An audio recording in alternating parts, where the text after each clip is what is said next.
Hello guys, welcome back to my channel kung saan pinag-uusapan natin ang tunay na buhay ng mga Filipino nurse abroad, especially here in the US. So yun. So obviously guys, off ko ngayon. And ang dami ko ng tagal ko nang di nakakapag-upload.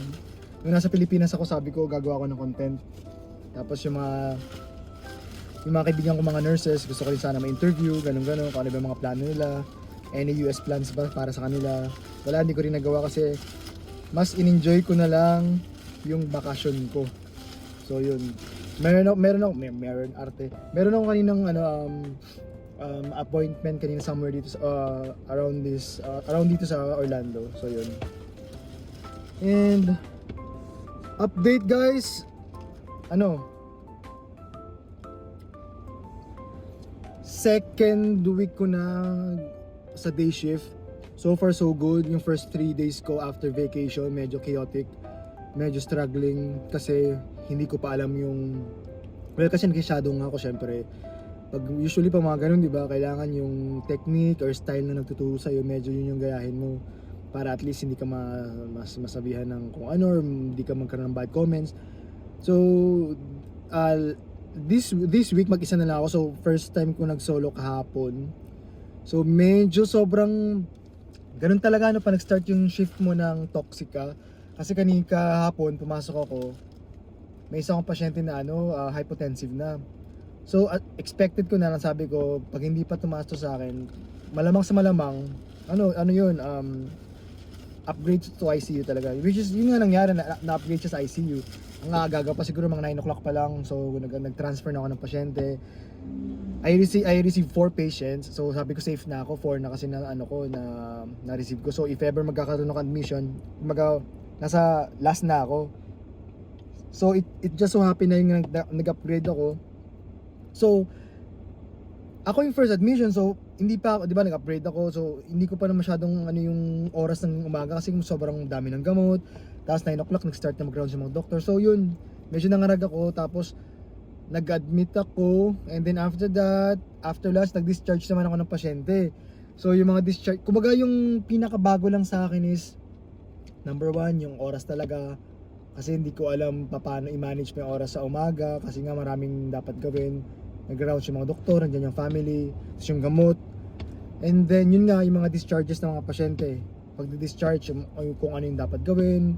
Buti na lang pag duty yung isang nurse, yung tinatawag namin patient specialist, siya na yung gumagawa lahat ng mga discharge papers, mga documents, so wala nang problema. So kumbaga instructions na lang pag pauwi na sila. So yun, medyo nakaka-toxic din yun kasi nga kailangan mo rin talaga yung com skills mo kailangan maayos talaga kasi mag-instruct ka ng pasyente for their follow-ups, yung mga medications nila, and then kailangan explain mo pa yung mga bagong medications, side effects. So yun, since may mga survey kaming ginagawa ganun, so it will affect your performance as well kung di mo ginawa na maayos yun. So yun, but surprisingly guys, sobrang nagustuhan ko yung morning shift kasi ang bilis ng oras, as in parang nag-rounds ka pala ng 9-10 magbigay ng gamot. Before you know it, alas 2 na, bibigay ka naman ng gamot, magme-message ka sa doktor, ikaw i-clarify mo yung mga orders, ganyan. So sobrang ang bilis ng transition. Na-enjoy ko siya guys, honestly. And then medyo naayos ko na yung tulog ko, thank God. So yun, so we'll see. Niloloko nga ako ng mga kasama ko sa night, na bumalik na ako na night. Ano nga, toxic na ako sa morning. Oo, sobrang toxic talaga. As in talagang toxic ang morning. Pero nakakatuwa lang kasi ang bilis ng oras. Tapos walang pakialamanan, discarding mo talaga. Discarding malupit ka talaga. Paano ka makakahabol sa oras mo. Paano mo makakarry out lahat ng mga orders. So extra challenge talaga siya. Tapos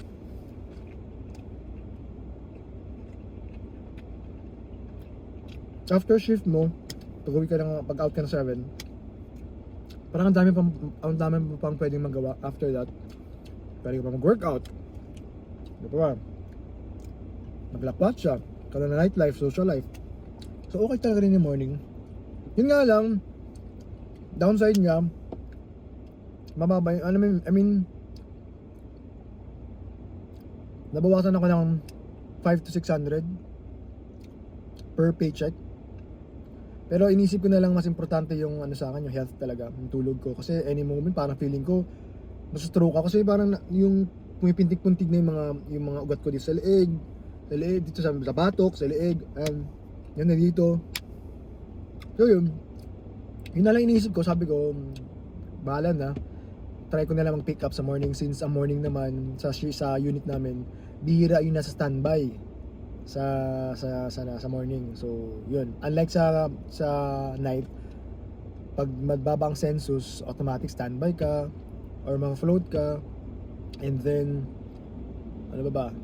Ang dami pa namin staff sa gabi. So, talagang malamang sa malamang madalas ang standby talaga sa night sa unit namin. So yun lang guys, salamat din, and by the way salamat dun sa mga nagsusubscribe pa rin, nanonood ng mga videos ko.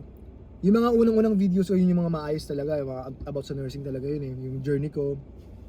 Yung sabi ko nga, hindi ko na alam kung ano pa yung iko-content ko kasi parang yun lang naman yung purpose ko kaya ako nag-YouTube kasi para maano ka lang yung journey ko. So yun. Tapos meron akong ginawang content na hindi ko pa mailabas kasi hindi pa natatapos yung goal ko kasi nahiya din ako. Anyhow, sana maging positive yung result para ma-upload ko na yung video na yun. So yun lang guys. And thank you talaga. Hindi ko akalain na umabot na rin subscribers ko ng 1,000. So yung alam mo yun na dati sabi ko 'di ba 1 or 2 na may makinig sa akin na manood ng videos ko, okay na ako, masaya na ako doon. But then yun nga. Nakakatuwa lang na may kahit pa paano naka-inspire tayo, ganyan. So yun lang guys. So guys, lagi kong sinasabi sa mga outro ko na if life challenges you, always find a way to stay positive and be positive.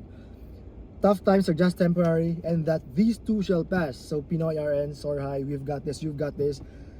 So sa lahat ng mga up until now waiting, process pa lang, talagang tsaga-tsaga lang, keep your faith, and lahat tayo mapupunta rin sa US. Talagang dasal lang and do your thing. Huwag tayo magpaka-stress. And if the time is right, si God na mismo maglalagay sa inyo dito.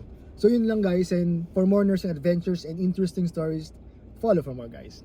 Thank you.